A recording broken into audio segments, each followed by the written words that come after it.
For 80 years, historians and aviation enthusiasts have argued about one question. Which dive bomber was the most devastating in World War II? Today, we're settling it based on documented battlefield impact.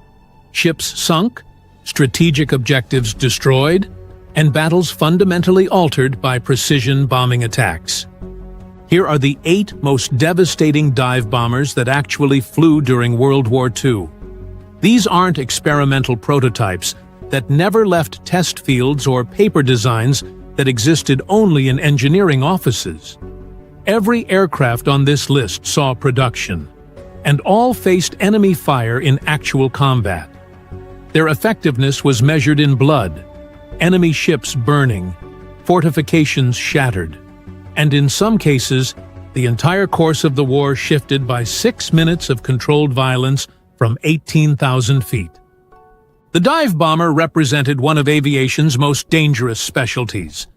Pilots had to push into near-vertical dives through walls of anti-aircraft fire, release their bombs with pinpoint accuracy, then pull out of the dive before smashing into the ground or ocean.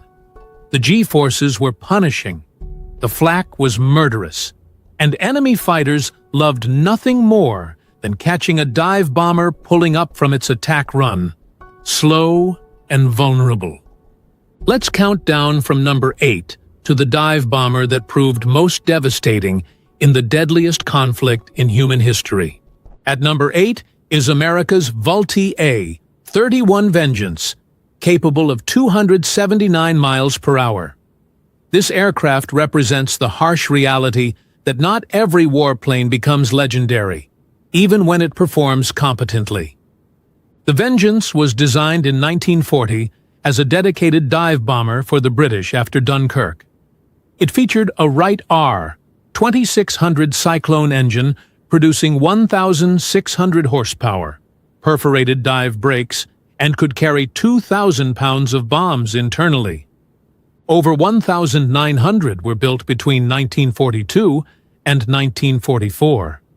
The Royal Air Force used them primarily for training, passing operational aircraft to Commonwealth forces. The Royal Australian Air Force flew them successfully in Burma against Japanese targets. But the Vengeance arrived just as fighter bombers like the P-47 Thunderbolt proved they could deliver ordnance accurately while defending themselves against enemy fighters. The specialized dive bomber was becoming obsolete. American forces barely used the Vengeance in combat, relegating most to training duties by 1943. The Vengeance's legacy is simple. Timing matters as much as capability. At number 7 is Britain's Blackburn Skua, reaching 225 miles per hour. This aircraft holds a special place in dive bomber history despite its limitations. The Skua was the Royal Navy's first all-metal monoplane fighter bomber, entering service in 1938. It featured a 2-man crew, 4 303 machine guns, and carried a single 500-pound bomb. On April 10, 1940, 16 Skuas from RNAS Hatston attacked the German cruiser Königsberg in Bergen Harbor, Norway. The cruiser had been damaged by Norwegian shore batteries. The Skuas dove through intense anti-aircraft fire and scored 3 direct hits. Königsberg became the first major warship ever sunk by dive bombers in combat, a historic validation of precision dive bombing. But the Skua's 225 miles per hour top speed made it prey for Messerschmitt Bf-109s. Losses were severe when forced to fight German fighters during the Norwegian campaign. By early 1941, the Skua was withdrawn from frontline duties and found a second career as a target tug. The Skua proved dive bombers could sink capital ships with precision, but it also revealed the fatal vulnerability. Magnificent at their specialized task, desperately vulnerable to fighters.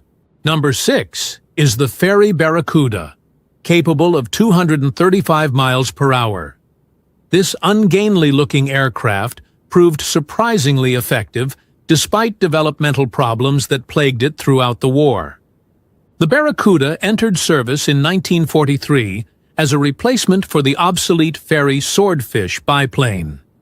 It featured distinctive high-mounted wings, a three-man crew under a long greenhouse canopy, and large Fairey Youngman flaps that could deflect 30 degrees upward to act as dive brakes. These flaps were crucial. They stabilized the aircraft during steep dives and provided crucial control during the heart-stopping moment of pulling out. The Barracuda was designed around the powerful Rolls-Royce Griffon engine, but production shortages forced the use of the less powerful Merlin instead. This left the aircraft chronically underpowered for its size and weight. Worse, the hydraulic system leaked ether-laced fluid into the cockpit, causing pilots to experience drowsiness, dizziness, and nausea during extended missions. Hardly ideal when you're diving toward a target through anti-aircraft fire. Despite these flaws, the Barracuda achieved notable success. Its primary mission became attacking the German battleship Tirpitz, hiding in Norwegian fjords, where its mere existence tied down significant British naval resources. On April 3, 1944, 42 Barracudas from HMS Victorious and HMS Furious conducted Operation Tungsten, attacking Tirpitz with 1,600-pound armor-piercing bombs. They scored multiple direct hits, killing 122 German sailors and putting the battleship out of action for 3 months. The Barracuda conducted multiple strikes against Tirpitz throughout 1944, each time facing massive anti-aircraft fire from the ship and shore batteries.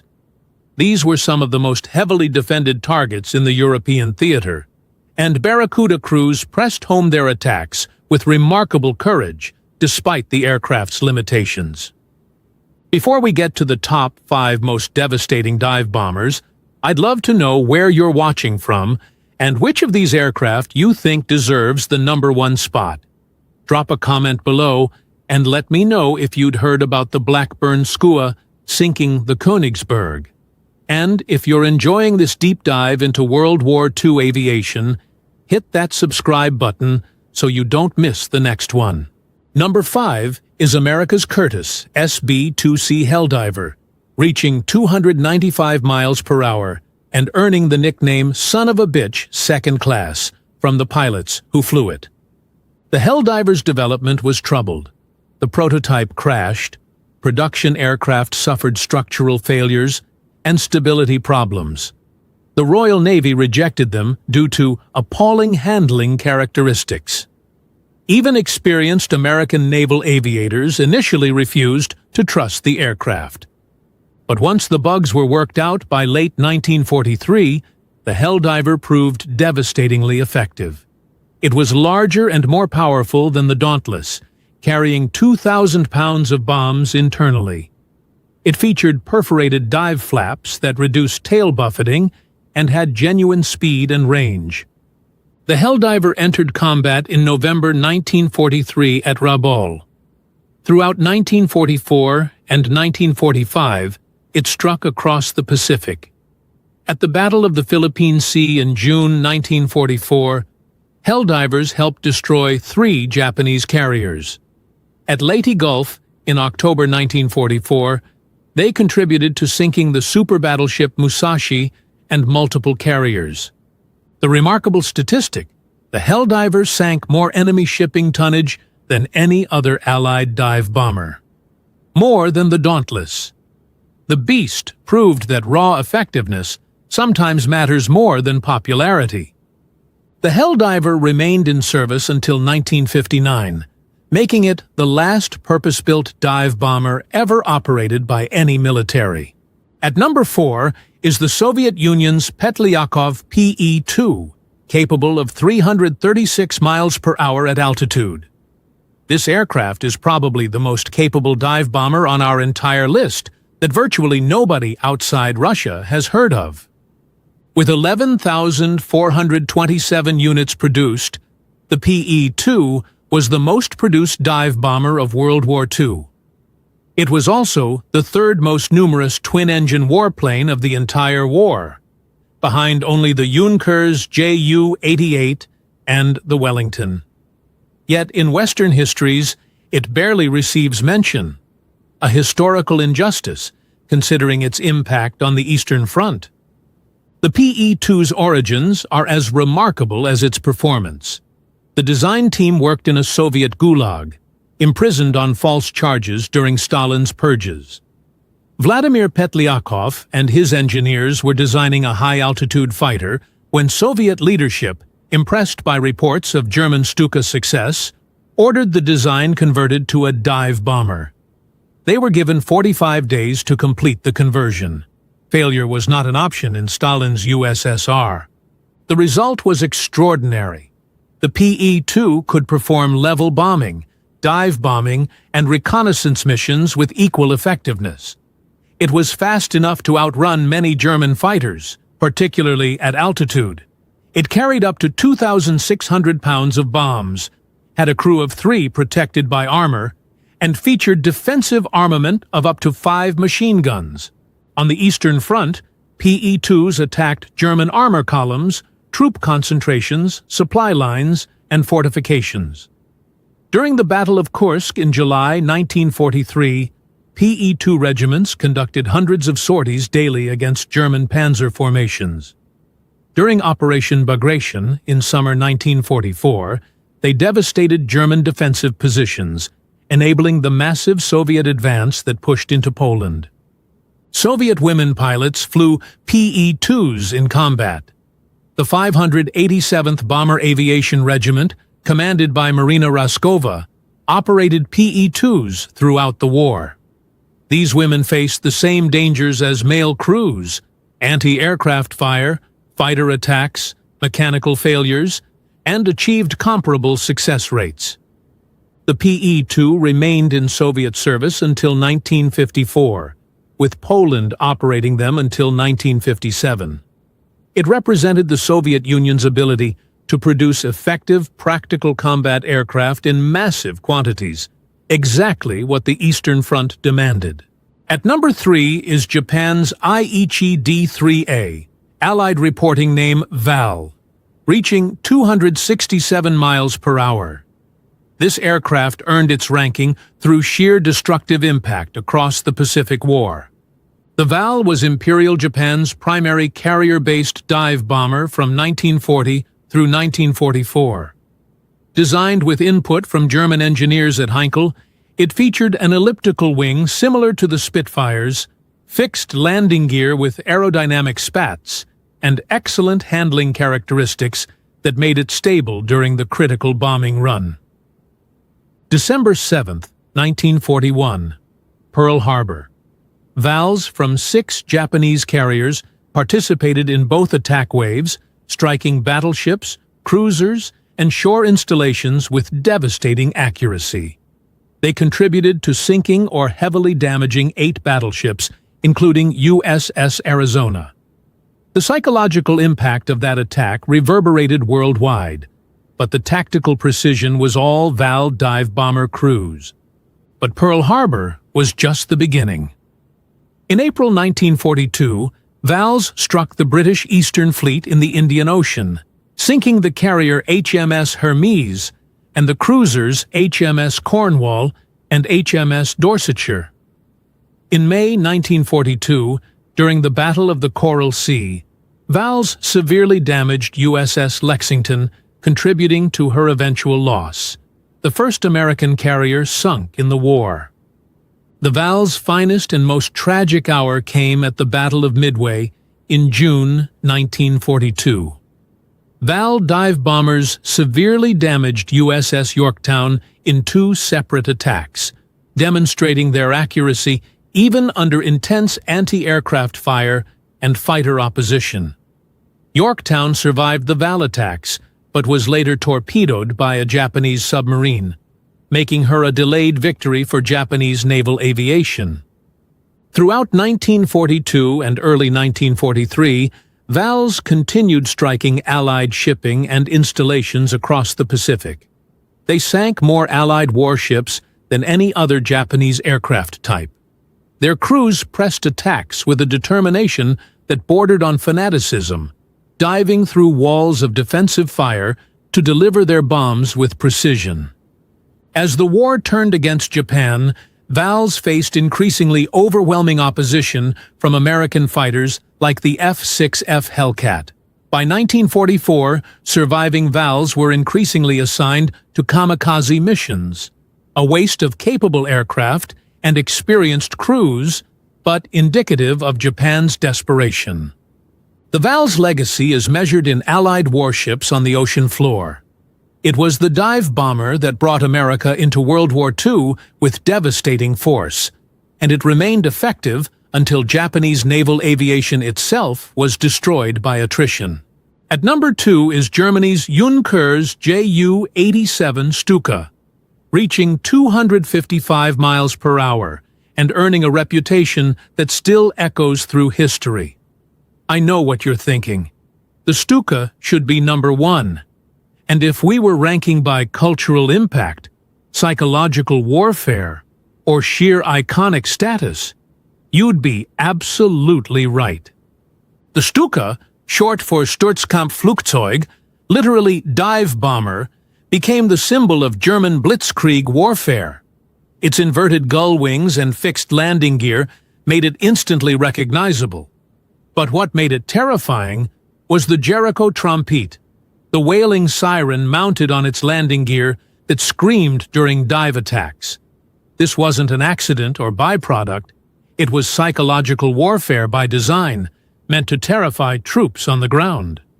From 1939 through 1941, the Stuka was devastatingly effective. In Poland, Stukas destroyed bridges, artillery positions, and command centers with pinpoint accuracy, enabling German panzer columns to advance at unprecedented speed. In France, they shattered defensive lines and created panic among Allied forces. In the early phase of Operation Barbarossa against the Soviet Union, Stukas destroyed hundreds of Soviet aircraft on the ground and ravaged Red Army formations. The Stuka's accuracy was legendary. Experienced pilots could place bombs within 25 feet of their target from 4,000 feet altitude, precision that conventional level bombing couldn't match. The aircraft featured automatic dive brakes, an automatic pull-up system that recovered the aircraft even if the pilot blacked out from G-forces, and specialized bomb racks that swung bombs clear of the propeller arc. Hans Ulrich Rudel, the most decorated German serviceman of World War II, flew Stukas exclusively.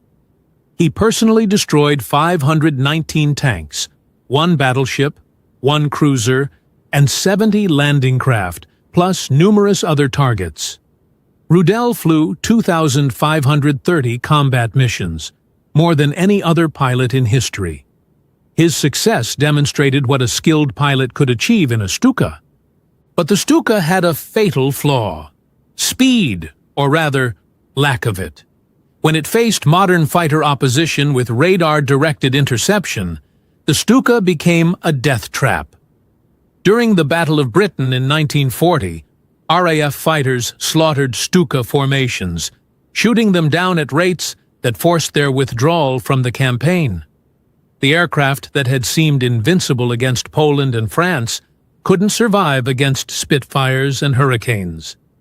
Yet the Stuka adapted.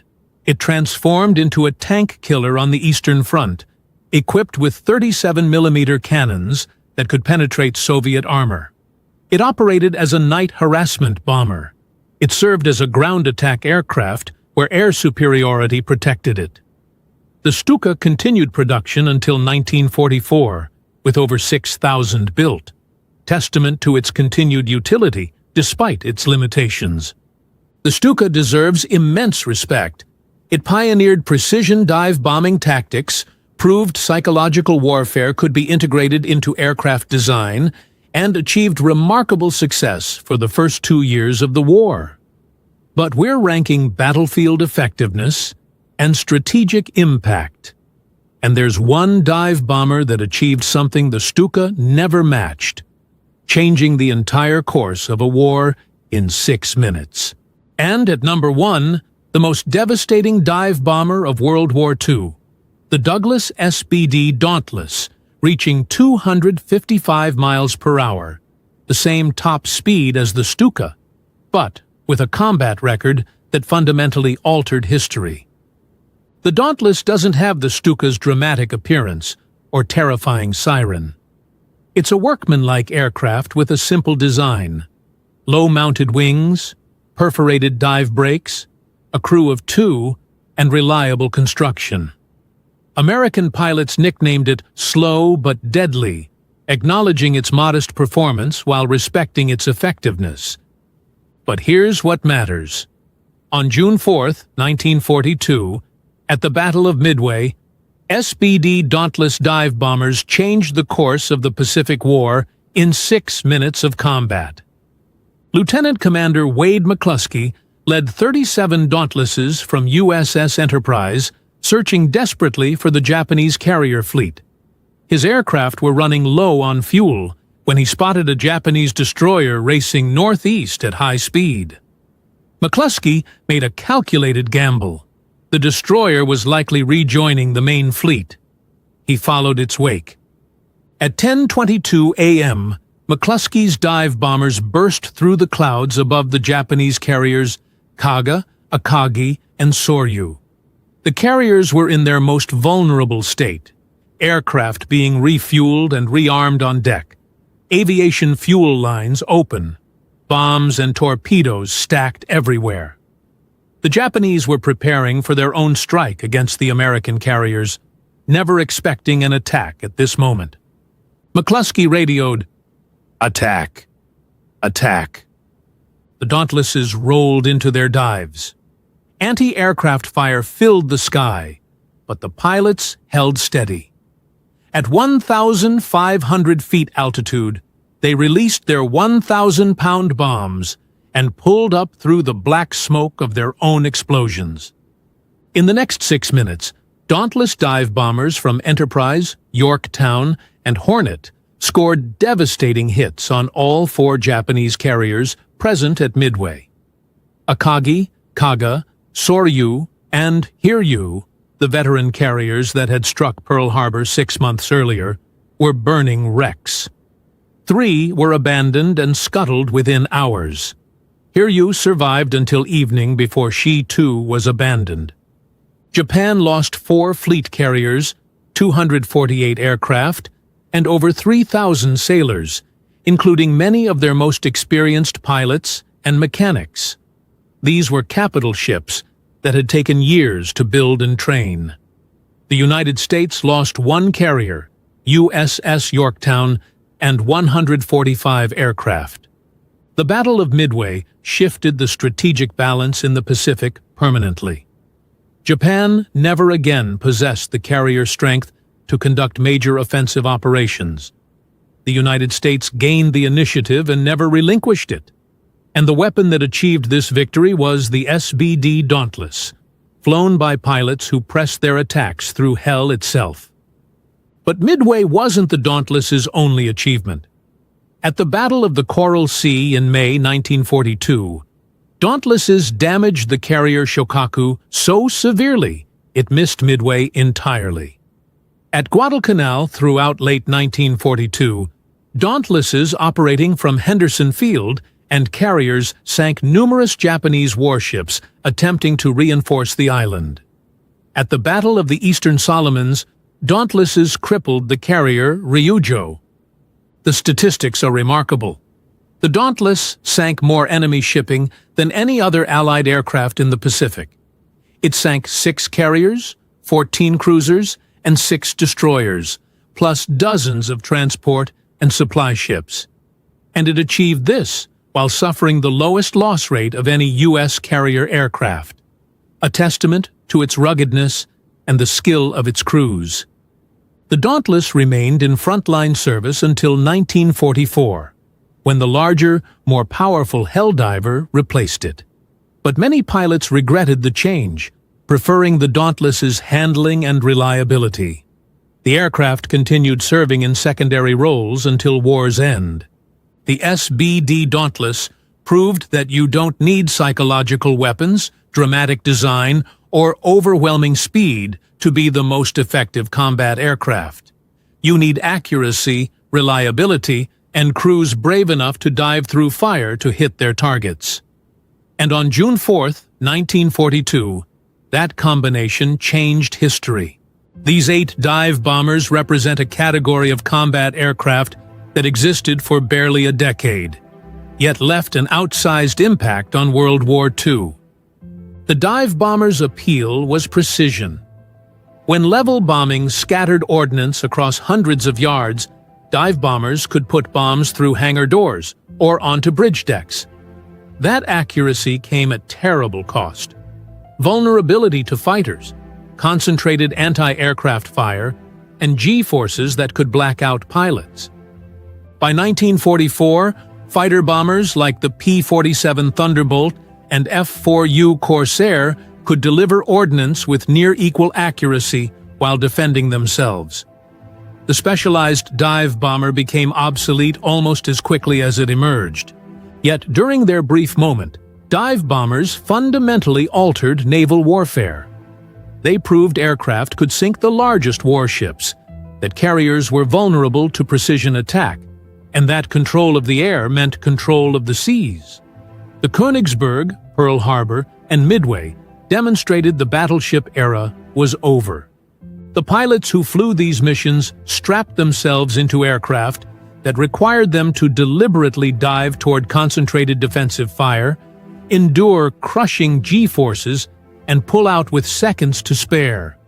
Many didn't survive. They were young men, most barely 20, who volunteered for one of the war's most dangerous specialties. Now you know the 8 most devastating dive bombers of World War II, ranked by battlefield impact. The Dauntless takes the top spot through historical fact. On June 4, 1942, it achieved what no other dive bomber matched, altering the war's course in 6 minutes. Disagree with the list? Think the Stuka's psychological impact outweighs the Dauntless's battlefield results? Or maybe the Helldiver deserves the top spot, since it sank more total tonnage? Let me know in the comments.